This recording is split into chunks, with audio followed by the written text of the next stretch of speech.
जय श्री राम दोस्तों, स्वागत है आपका हमारे धर्मार्थ ज्ञान दर्पण YouTube चैनल में। तो दोस्तों, माता सीता किसकी पुत्री थी?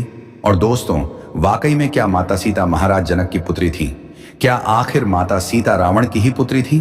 तो दोस्तों, आपको बता दूं कि माता सीता न तो रावण की बेटी थी और न ही महाराजा जनक की बेटी थी।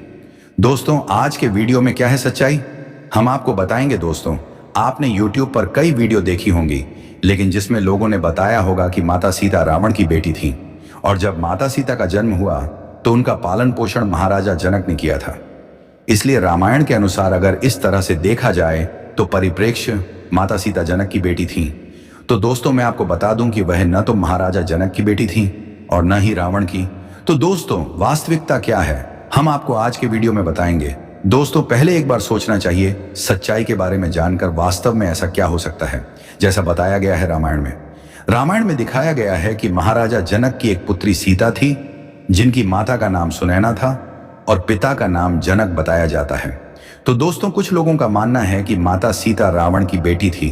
तो दोस्तों, सच क्या है, आज के वीडियो में हम आपको वास्तविक सच्चाई बताएंगे।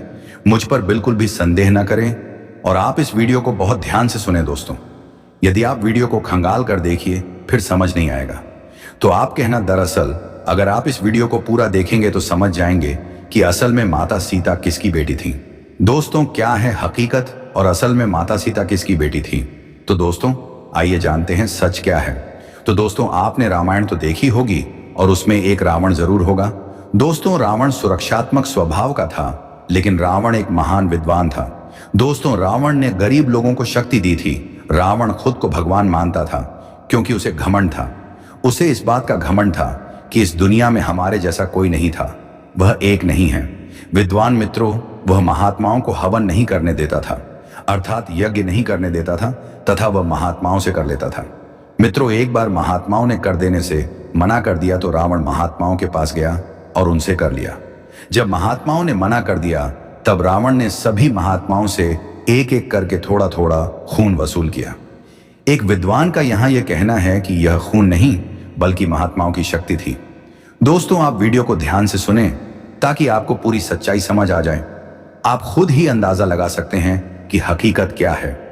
कुछ विद्वानों का मत है कि यह महात्माओं का खून नहीं था बल्कि वह तेज था, इसलिए रावण ने उस खून को एक बर्तन में बंद कर दिया था और जब उसे अपने साथ ले गया तो उसी समय महात्माओं ने क्रोधित होकर रावण को श्राप दिया कि तू हमारा खून ले रहा है, जा, यह खून तेरा है। एक दिन यह मृत्यु का कारण बनेगा मित्रों। और जब रावण वहां से लौटा लेकर आया जिसमें रक्त था, और एक विद्वान का कहना है कि वह सीधे घर नहीं आया, वह सीधे राजा जनक की राजधानी में गया और उसे दफना दिया।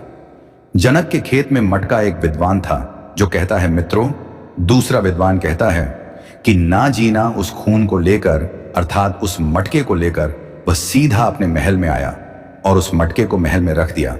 मित्रों, और रखने के बाद यह मंदोदरी ने पूछा कि इसमें क्या है। क्या हुआ था कि रावण ने मंदोदरी से कहा था कि इसमें जहर है और तुम्हें इसे छूना नहीं चाहिए। इतना कहकर रावण तपस्या करने चला गया। वह हिमालय पर जाकर अपने दोस्तों के साथ समय बिताते रहते हैं। कुछ दिनों के बाद रावण की पत्नी मंदोदरी जागृत हो जाती है और रावण को बुलाती है, लेकिन रावण वापस नहीं आता है। जैसे जैसे समय बीतता गया, भगवान की ऐसी कृपा हुई कि मंदोदरी उसी दिन गर्भवती हो गई। दोस्तों, समय बीतता गया और कुछ समय बाद सुबह रावण की पत्नी मंदोदरी के गर्भ से एक पुत्री का जन्म हुआ। जी हाँ दोस्तों, लोकलाज के कारण मंदोदरी ने अपनी पुत्री को एक सोने के बर्तन में रखकर सुरक्षित रख लिया। सुबह होते ही हम लोग जनक के खेत में गए और अपने हाथों से खेत को जोतकर खेत का निर्माण किया।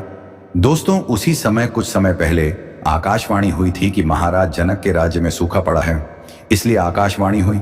उसमें बताया गया था कि यदि महाराज जनक स्वयं अपने खेतों में हल चलाएं तभी वर्षा हो सकती है। तो मित्रों, आकाशवाणी के द्वारा जिस दिन मंदोदरी और उसका पुत्र सोने के बर्तन में थे, उसी दिन महाराज जनक अपने खेत में हल चलाने गए। अपनी पुत्री को रखकर वह लौट आई। कुछ समय बीत गया और जब महाराज जनक ने अपने खेत में हल चलाया तो भगवान की ऐसी कृपा हुई, महाराज जनक ने उसी स्थान से हल चलाना शुरू किया जहां मंदोदरी ने अपनी अंतरात्मा की आवाज पर घड़ा गाड़ दिया था, और उसमें जो प्रकाश धारा थी उसे कलश कलश के नाम से जाना जाने लगा। और गणेश जी से टकराकर घड़ा ऊपर चला गया और महाराज जनक ने उसे खोलकर देखा तो उसमें एक बहुत ही सुंदर कन्या थी। दोस्तों, लड़की को समझकर महाराज जनक ने उस लड़की को अपने यहाँ रख लिया। और दोस्तों, जब लड़की निकली तो पता चला कि आपकी पिता ने उसका नाम बदल दिया और विद्वानों को इस बात का प्रमाण मिल गया कि बेटी का जन्म कैसे हुआ। बताया गया कि यह लड़की सोने के बर्तन में रखे मस्त गधे से पैदा हुई थी। संगीत दोस्तों, यहां बस के अलावा कुछ और नाम भी दिए जा सकते हैं, लेकिन सीता को इसलिए रखा गया क्योंकि उनका जन्म ठंडे घड़े से हुआ था। और मित्रों, एक विद्वान का कहना है कि जब महाराज जनक उन्हें सभा मंडप में ले गए तो सभा मंडप में जो तेज धार, जिसे शील कहा जाता है, उस पर घड़ा लग गया था। एक विद्वान का कहना है कि इसी वजह से माता सीता का नाम सीता रखा गया।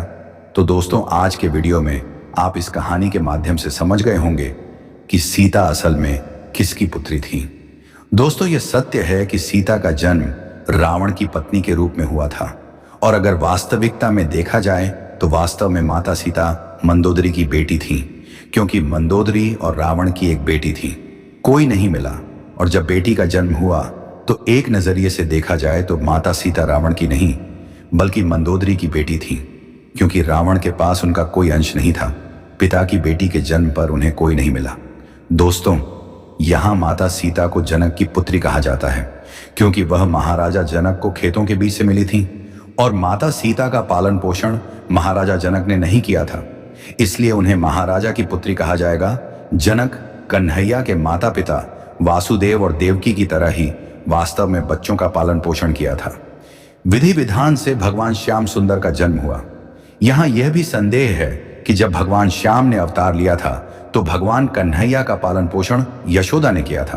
तो दोस्तों, इसीलिए भगवान कन्हैया की माता का नाम यशोदा बताया जाता है, और वास्तव में उनकी माता का नाम जिस प्रकार देवकी थी, उसी प्रकार सीता भी राजा जनक की पुत्री अवश्य थी, लेकिन जन्म देने वाली थी।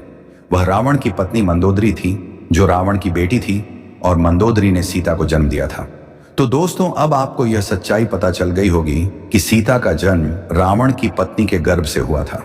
का जन्म हुआ था, इसलिए यह कहा जा सकता है कि वह रावण की बेटी थी, लेकिन वास्तव में यह कहा जाना चाहिए कि वह रावण की बेटी नहीं थी बल्कि मंदोदरी की बेटी थी। इसीलिए दोस्तों, मंदोदरी रावण की पत्नी थी, इसीलिए लोगों ने कहा है कि वह रावण की बेटी थी और महाराजा जनक की बेटी थी। बेटी, अगर आपने यह बात अपनी बेटी को नहीं बताई है तो दोस्तों, इस कहानी के माध्यम से, इस वीडियो के माध्यम से आप समझ गए होंगे कि असल में सच्चाई क्या है। सीता का जन्म रावण की पत्नी से हुआ था और जनक ने उनका पालन पोषण किया था।